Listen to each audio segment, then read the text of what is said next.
Good evening to you once again, ladies and gentlemen. We have as guest tonight the National President of the Cameroon People's Party, Edith Walla. Good evening to you. Thank you so much for joining us tonight on Talking Point. Thank you. It's a pleasure to be here as usual.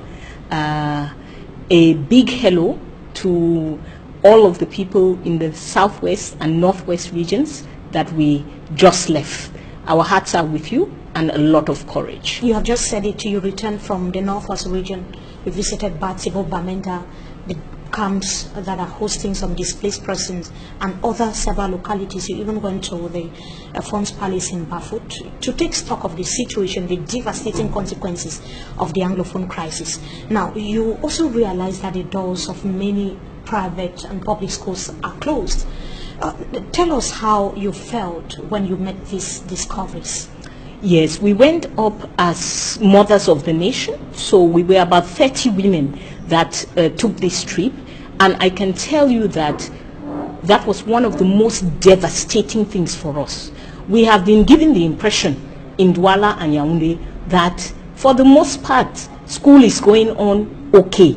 So we were shocked to see schools with grass maybe 2-3 meters high, showing you that no child has been in that school for months today. We talked with the proprietors. The Fon of Bafut himself is a school proprietor, and he told us very clearly his two schools is about 1,400 students. The schools are closed. We went round Bafut. Only the government school is functioning. And even the government school is functioning with a much reduced population. So even where schools are open, because we also met with the Archbishop of Bamenda to find out what is the situation of the Catholic schools.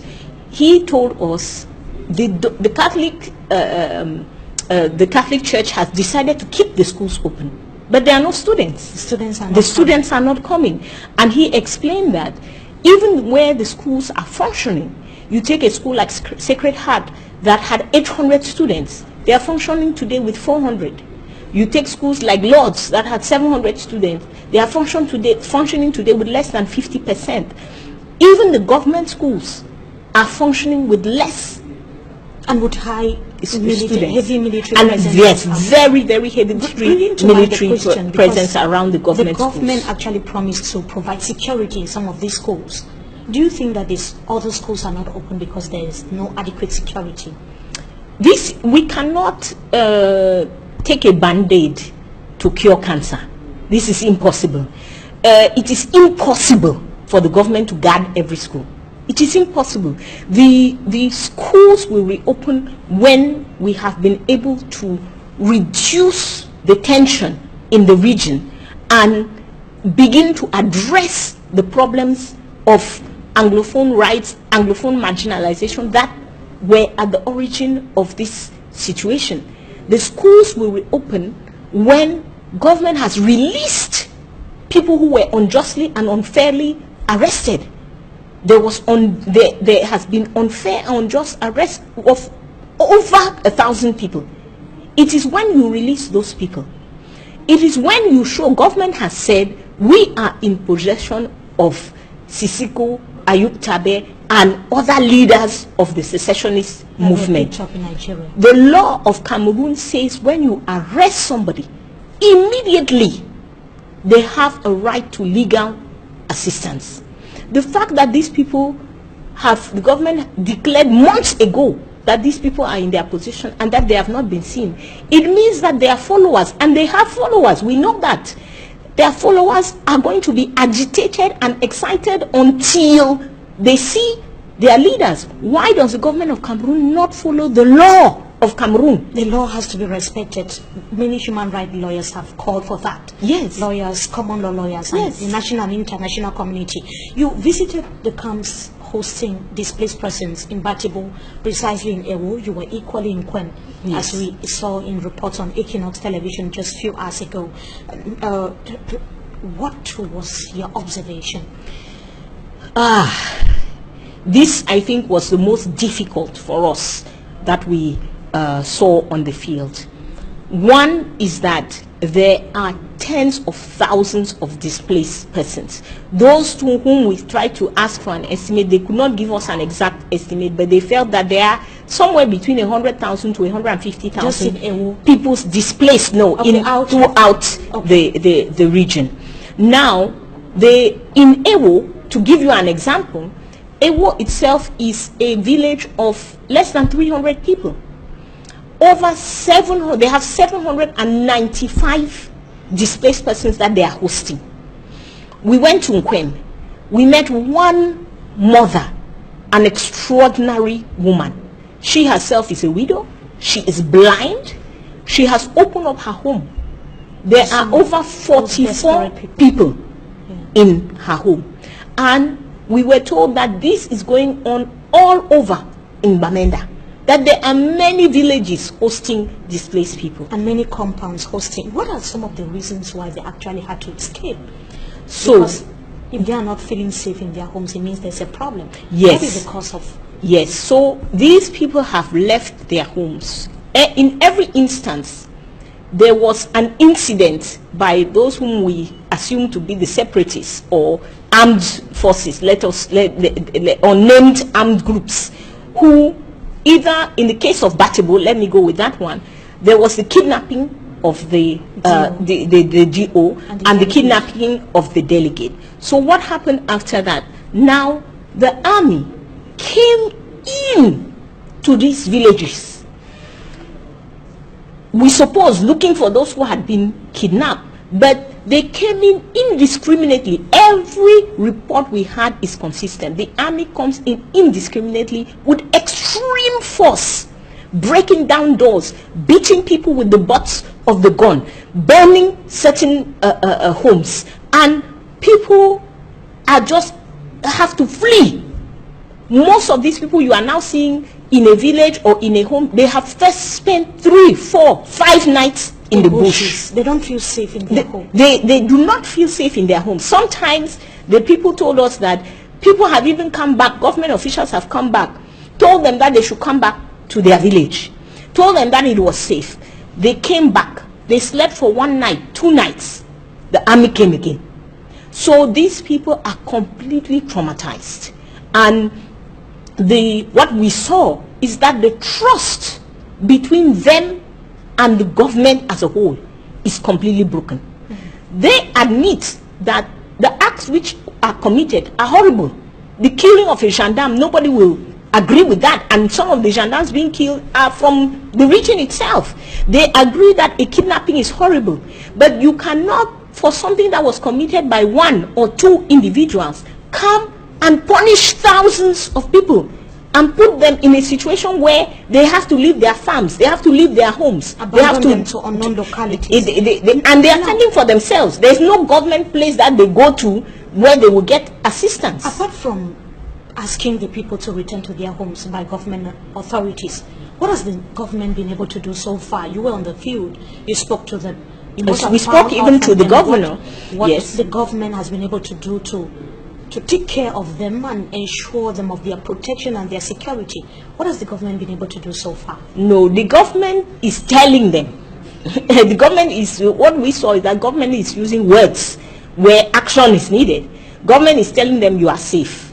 Government is telling them come back to your villages. But you don't tell me with your mouth something that your actions do not corroborate. So what we have seen is that the people don't believe government.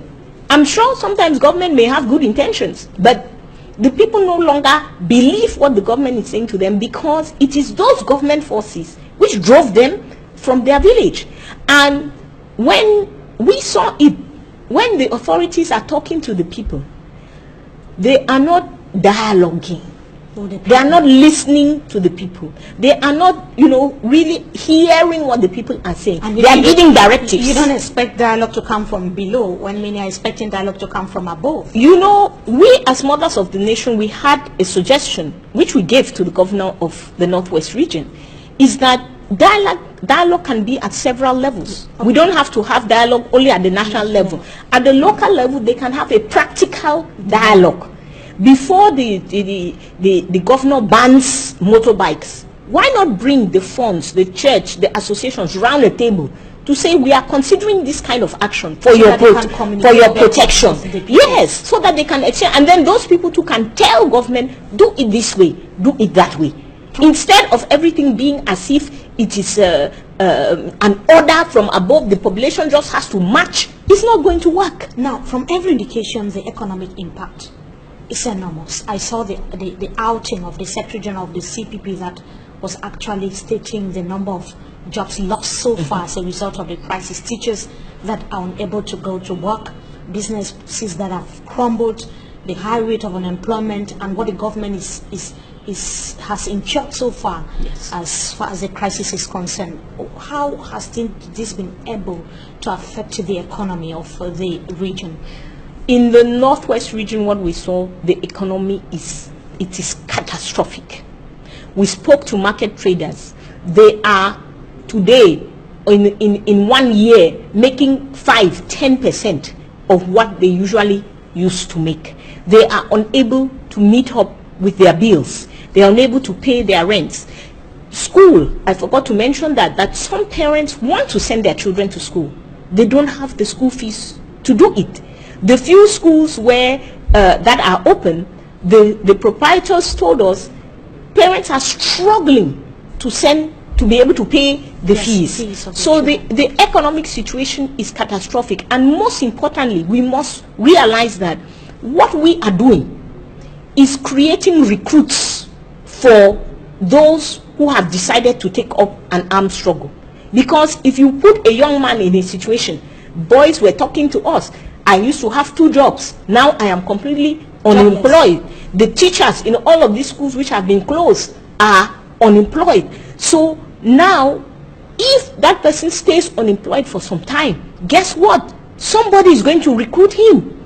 We will have a bigger problem on our hands. This is the reason why the CPP doesn't want to take part in the elections, looking at the chaotic atmosphere in the 2 different regions. This is, the CPP has decided not to take part in elections under the current conditions. We are for elections.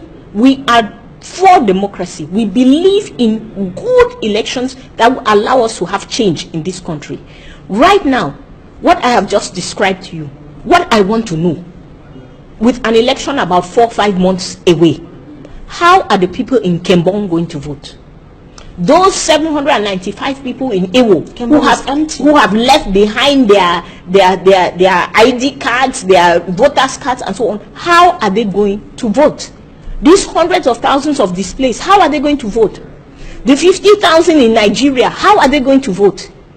How are we supposed to carry out campaigns?